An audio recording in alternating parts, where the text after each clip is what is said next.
Good afternoon, ladies and gentlemen. We are thrilled to kick off this critical session with a profound voice from Malaysia, a scholar whose work sits exactly at the intersection of modern science and timeless wisdom. We are honored to welcome Dr. Kamari Kasan. Dr. Kamari is not just an academic, he's a true intellectual engineer. His expertise spans environmental science, industrial quality control, and deep Islamic epistemology, pioneering models from Quranic psychiatry to ethical leadership. His philosophy is simple yet revolutionary, that the solution to our global humanitarian crisis lies not in technology alone, but in the reconstruction and balance of the human spirit, nurturing the intellect, in ZQL, and the spiritual heart, Qalb, as the true engines of excellence. Although Dr. Kamari cannot be with us physically, he has prepared a powerful digital address. Please welcome, via special virtual presentation, Professor Kamari Kasan. Assalamu alaikum. Hello, I am Prof. Kamari Kasan. The problem, ladies and gentlemen, starts when knowledge gets disconnected from our primary source, our divine foundation, Aqidah. What happens when that connection is cut? Two critical engines inside us are broken, the intellect, AQL, and the spiritual heart, Qalb. Imagine owning a Ferrari, but the engines haven't been serviced in years. Both of these engines must work in balance. Only then can they produce true knowledge. If we keep running with broken engines, we risk drifting far off course. Worse, as Professor Kamari says, we could become more lost than animals. That's serious stuff. So the question is, how do we fix these engines? How do we bring back that wisdom? Next, my fellow presenter will walk you through Dr. Kamari Kasan's profound philosophical solutions. Let's keep going. Okay, so let's talk about a massive challenge we're all facing right now, something inspired by the work of Professor Kamari. It feels like we're literally drowning in information, right? Data is everywhere, but at the same time, a lot of us are starving for actual wisdom. So the big question is, how do we take all this stuff and turn it into something that really matters, something that helps us build who we are? So here's our game plan for today. We're going to start by exploring what we'll call the unlit world to really get a handle on the problem. Then we'll go searching for the source of light. We'll break down the huge difference between information and knowledge, and then we'll get practical. We'll talk about building your moral engine, and we'll wrap it all up with a really important warning for our time. All right, first up, our modern dilemma. I mean, think about it. We have access to more facts, more data, more figures than any other generation in history. But does any of it actually make our lives more meaningful? That's the real question. And Professor Kamari just hits the nail on the head with this. He says information is like a candle not yet lit. Just let that sink in for a second. Every article you read, every statistic you see, it's a candle. It has the potential to create light, for sure. But on its own, it's just wax and a wick sitting there in the dark. It's totally passive. And this brings us to a really critical point. Our technology is absolutely amazing at storing unlit candles. We have built these incredible systems we call information technology. But what we're missing and what we desperately need are engines of knowledge, something that can actually light those candles and turn all that passive data into active, useful illumination. So that leads us right into our next section. If information is just the unlit candle, then what's the flame? What's the source of the light? To figure that out, we have to redefine what we even mean by true knowledge. In this view, real knowledge isn't about collecting facts like you're collecting stamps. It's not about what you can cram into your brain for a test. It's something way, way deeper. It's that aha moment, when a piece of information clicks and creates meaning inside of you. It's something that gets absorbed into your soul and fundamentally changes how you see everything. It's an internal thing.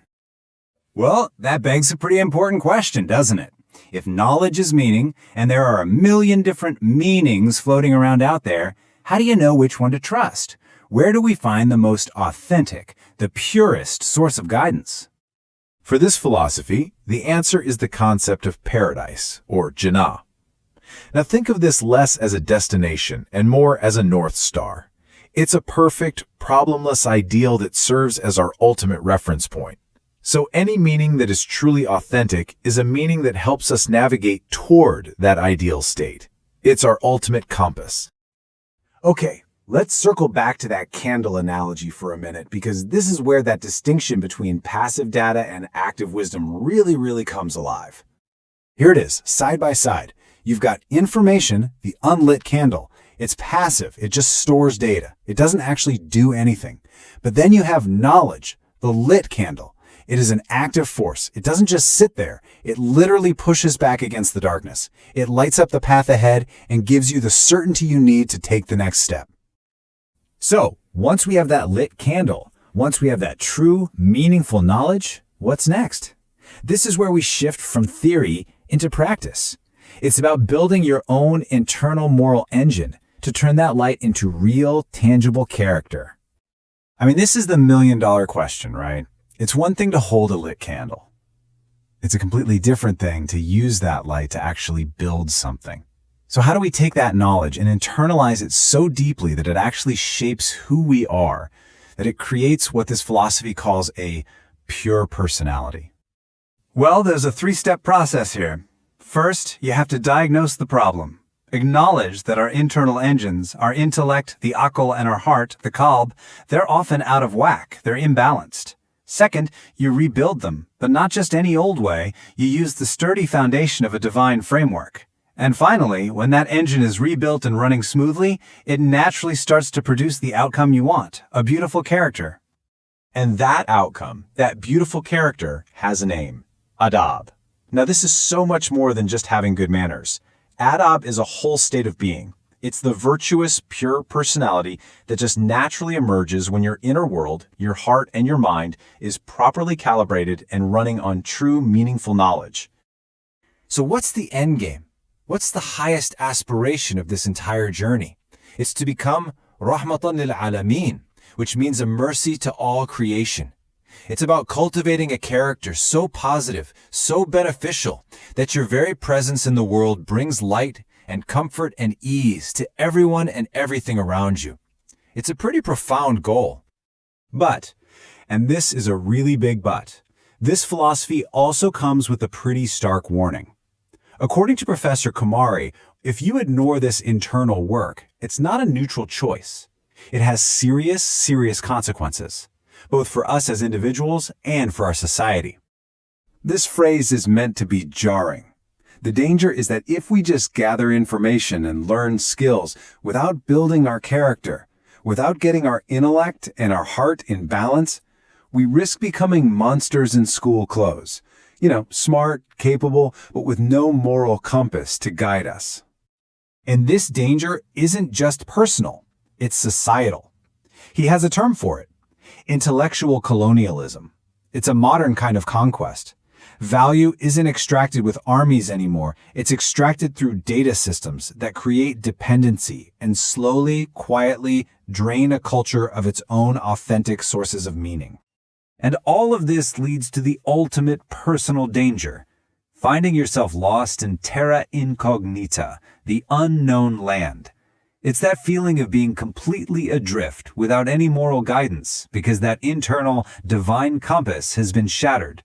You're surrounded by an entire ocean of data, but you are completely and utterly lost. Okay, so let's tie this all together real quick. First, remember, information is not wisdom. It's the unlit candle. Second, true knowledge is the lit candle. It's active meaning from a divine source. Third, you gotta use that light to build your moral engine and produce beautiful character, or adab.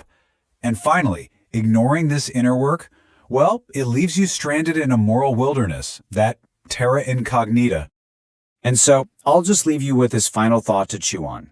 In a world that is just overflowing with unlit candles, with an infinite number of data points all screaming for your attention, the most important choice you have is this: which light are you going to choose to follow? What's going to illuminate your path?